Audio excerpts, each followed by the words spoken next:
And Nicole, there's Clark Central.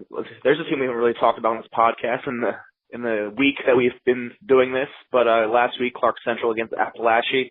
Usually it's Akeem Wise under center for them, but the Gladiators had someone different, and they didn't seem to miss a beat. Well, tell me how he did. Yeah, Akeem Wise was out this week after spraining his MCL during the Gladiators' loss to Salem. And head coach Aaron Self's pretty confident he'll be back this season, but they have to start freshman Jack Mangle instead. And they were overall pretty pleased with how he performed. I mean, they got a win that they really needed over the Wildcats. And Mangle played well.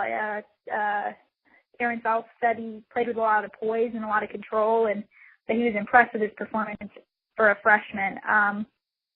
On Saturday, he said it was a little too early to tell exactly what's going to happen there when Wise returns. Mangle's definitely going to see some more playing time, especially since Wise won't be back at 100% right away. So he thinks they'll probably go with the 2-quarterback system, which I think will help them out, considering it'll get Mangle some extra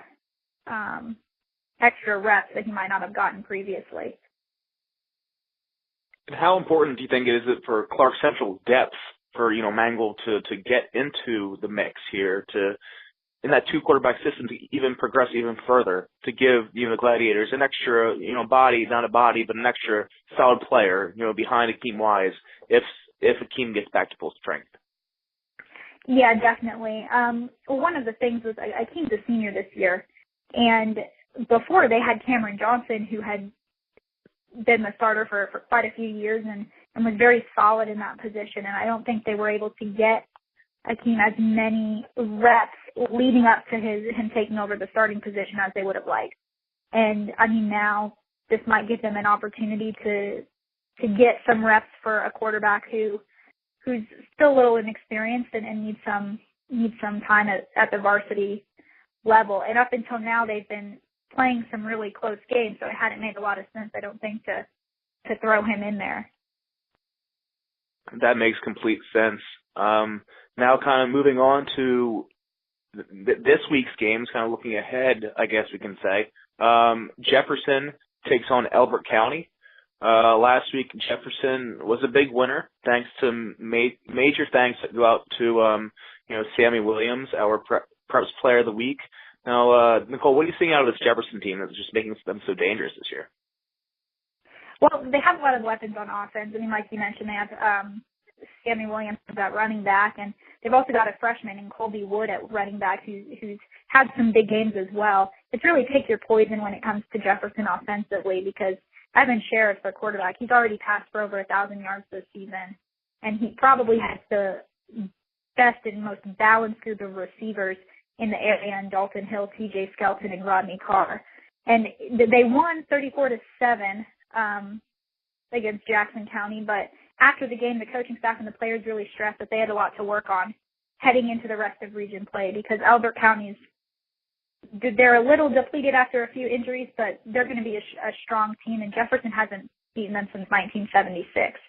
So they've definitely got a big game coming to Jefferson this week.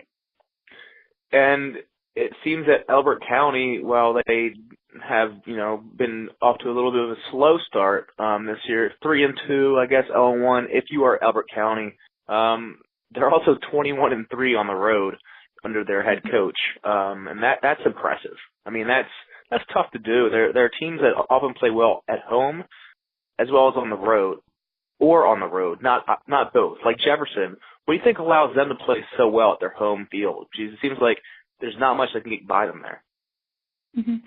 Well, Jefferson has a really great home atmosphere, and I think they're just prepared. I mean, in this season, they've been able to stay healthy. They've been able to they've had some bye weeks at solid times to sort of prepare them for the rest of the season. And yeah, it's hard to play in Jefferson, but Elbert County's used to winning a few on the road, so it should be interesting on Friday. And there's also another team in that same region that's looking to get off to another fast start, and that's Oconee County. They're facing Jackson County this week. Last week it was, quite the game for Oconee County, but seems like we said last week, this team is just learning how to win. Zeb Nolan, Travis Nolan, the dynamic duo that we wrote about last week is just connecting through the air, and when they're not, they're just going to, run the ball on the ground, and that defense just, my goodness, Nicole, what is going so well with the Coney County that allows them to if with the win this week over Jackson County, go 6-0? Well, I think it's a lot of what we talked about last week, which is they're buying into the system, and winning is breeding more success for them. They're confident, and they might not have had that much confidence in years past. They haven't started 6-0 since 2001, and they haven't even won 6 games total in a season since 2004, and they've got a chance to do that this week. So I think it's pretty clear that they're buying into this new system and the new coaching staff, and it's paying off for them so far this season. And you have a team that you just saw in Jackson County, against Jefferson. And Coney County now has scored 40 points in each, of the last 2 games. And as you told me that they have not done that, since 2008. Could they make it 3 in a row, do you think, against the Jackson County team? Is Jackson County susceptible to allowing a lot of points, or is that just how good Jefferson is? Well, I think Jefferson, like we talked about, they're a good team. That was the lowest amount of points that Jackson County had scored this season so far. So they've been losing games, but they haven't struggled offensively as much as you would think, considering their record. So it's really going to depend on, I think, Coney County's defense and what they can do, and if they can slow down Jacob Lewis and some of the kids that they have in Jackson County. And then let's go ahead and, kind of go across county lines, I guess, with Madison County. They're traveling to White County. That's a Region 8 4A game, and Madison County is just coming off a big win over Monroe area. What's going so well for Madison County right now?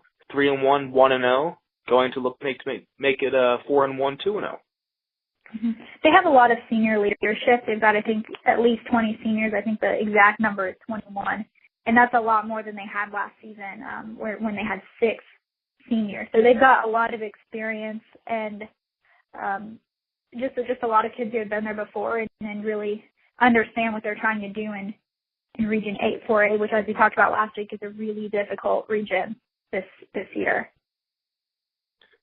Do you think that wins like they just had, over Monroe area, and, well, we'll just talk about overall kind of, for a football team, that if you haven't beaten someone in a while, in that case 2009, and then you beat them, does it give you even more confidence going forward?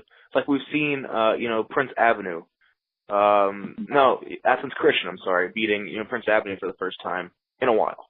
We saw, Madison County beating Monroe area for the first time in a while, and they carry that confidence forward. Do you see that as a confidence building thing for a lot of these teams, that these teams who haven't won against teams in a while, they do it and then they carry that for the rest of the year? Definitely. I mean, it really helps to get a big win over someone that you struggled against. I think it shows them that they're making progress, that whatever they're doing is working.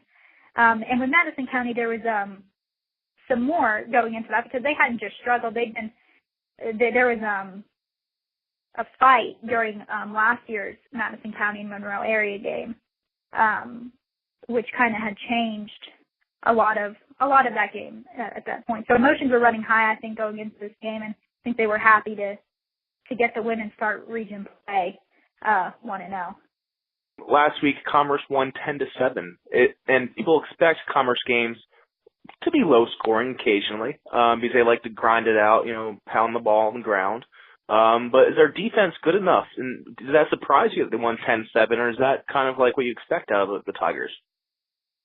I mean, it didn't really surprise me. They like to run and they like to defend, and they do some interesting things on defense that, I was talking to Prince Avenue coach Jeff Herron earlier this week, and he said they do some things on defense that can confuse people. And so I don't think it's unexpected when Commerce can hold an opponent. I think for them it's going to be keeping Prince Avenue from jumping out to an early lead because they play in a very similar fashion. They both teams like to run, and if they can keep it even, it should be an interesting game. You know, Prince Avenue Christian last week had a 3-point win over Cuban Christian, and Commerce also had a 3-point win. What do you think is it about these teams that allows them to play so cool under pressure? Do they have a lot of seniors? Is their coaching good? Where do you think it kind of allows them to assimilate to those close games and be able to pull those out? I think a lot of it's being well coached and just being really familiar with the system that they run. You know, Prince Avenue under Jeff Herron, they run the same thing as they did last year. Commerce, they've been running the same thing for as long as a lot of these kids can remember. So they're confident in what they do, and when you're confident in what you do, I think it helps you pull out some of those closer games. And we have quite a busy schedule this week on Preps football, Nicole. But if someone wanted to go see a big game this week, see a game that could have some playoff implications, maybe a team could be the region champion, another team could be fighting for that fourth spot, or fighting for a region championship, where should they go? Who do you think they should see? I would probably Prince Avenue and Commerce. Commerce.